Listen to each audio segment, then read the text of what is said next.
ಸರಿ ಗುರುಜಿ, ತುಂಬ ಜನ ನಮ್ಮ ಮನೆ ವಾಸ್ತು ಸರಿ ಇಲ್ಲ, ಹಾಗಾಗಿ ನಮಗೆ ಏಳಿಗೆ ಆಗ್ತಾ ಇಲ್ಲ, ಅದನ್ನು ಸರಿ ಮಾಡಿಸೋದಕ್ಕೂ ಆಗ್ತಿಲ್ಲ ಅಂತ ತುಂಬ ಸಾಕಷ್ಟು ನೊಂದುಕೊಂಡಿರ್ತಾರೆ.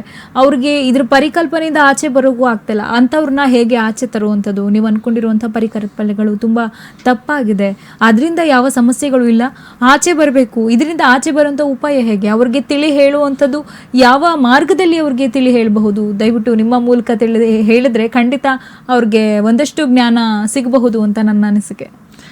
ನಾನೇನು ಹೇಳ್ತಿದ್ರೆ, ವಾಸ್ತವಿಕತೆನ ಅರ್ಥ ಮಾಡ್ಕೊಳ್ಳಿ. ಬದುಕು ನಮ್ದು ಇಷ್ಟಿದೆ, ನಾವು ಹೀಗೆ ಬದುಕೋಣ. ಅದಕ್ಕೆ ಒಳ್ಳೆ ಯಾರೊಬ್ಬ ಮಾರ್ಗದರ್ಶಕರ, ಗುರು ಹಿರಿಯರ ಮಾರ್ಗದರ್ಶನ ತಗೊಳ್ಳಿ.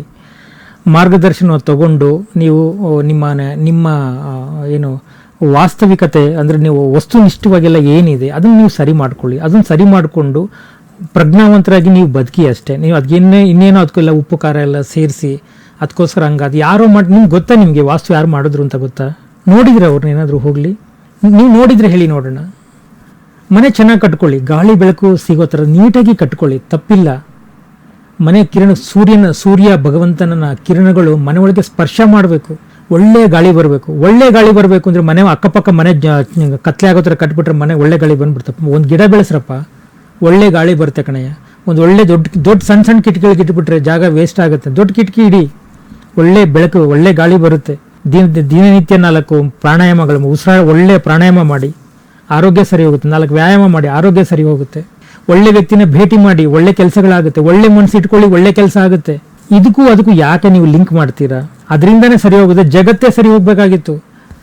ನಮ್ಮ ಹಿಮಾಲಯದಲ್ಲಿ ಏನಿದೆ, ಹಿಮಾಲಯ ಬೇರೆ ದಿಕ್ಕಲ್ಲೇ ಇದೆ, ಭಾರವಾಗಿ ಕುತ್ಕೊಂಡಿದೆ. ಹಂಗಂತ ದೇಶ ಕೆಟ್ಟೋಗಿದೆಯಾ? ಇದೆಲ್ಲ ಇಲ್ಲ. ನಾನು ಹೇಳಿ ಭೂಮಿನೇ ಲೆಕ್ಕ ಇಲ್ಲ. ಈ ಬ್ರಹ್ಮಾಂಡಗಳಲ್ಲಿ ದಿಕ್ಕು ಎಲ್ಲಿ ತೊಗೊಂಡ್ಬರ್ತೀರಾ? ದಿಕ್ಕಿದೆಯಾ ನಿಜವಾಗ್ಲೂ ಬ್ರಹ್ಮಾಂಡಗಳಿಗೆ? ನಾವು ಬ್ರಹ್ಮಾಂಡಗಳಲ್ಲೇ ಇದೆ ತಾನೆ. ಹೋಗ್ಲಿ, ಬ್ರಹ್ಮಾಂಡ ಹೋಗ್ಲಿ ನಿಂತಿದೆಯಾ? ಅದು ಸಹ ಸುತ್ತುತ್ತಾ ಇದೆ.